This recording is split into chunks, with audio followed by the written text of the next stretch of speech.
মুখ্যমন্ত্রী এবং পার্টির নেত্রী মমতা বন্দ্যোপাধ্যায়ের আশীর্বাদ ধন্য প্রার্থী জগদীশ বর্মা বসুনিয়ার সমর্থনে আজকে দিনাটার যে সংহতি ময়দানের সভা, এই সভার প্রধান বক্তা আমাদের নেত্রী মাননীয় মুখ্যমন্ত্রী।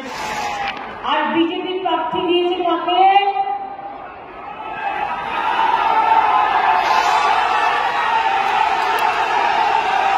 শুনতে পাচ্ছি না।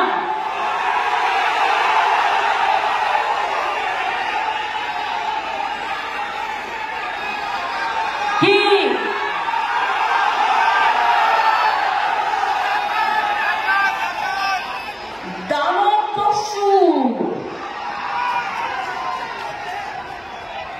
কত কেস আছে তার বিরুদ্ধে?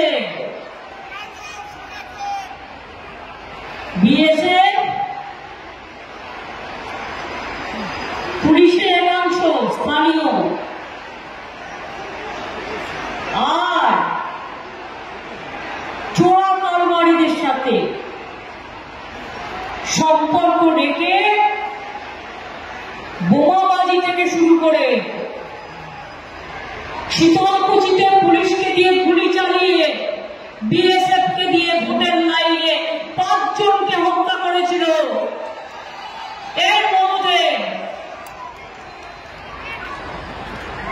গরু পাচার, ডাক পাচার, মানি লন্ডারিং, তার বিরুদ্ধে নাকি কোনো কেস নেই। কারণ থাকবে কি করে?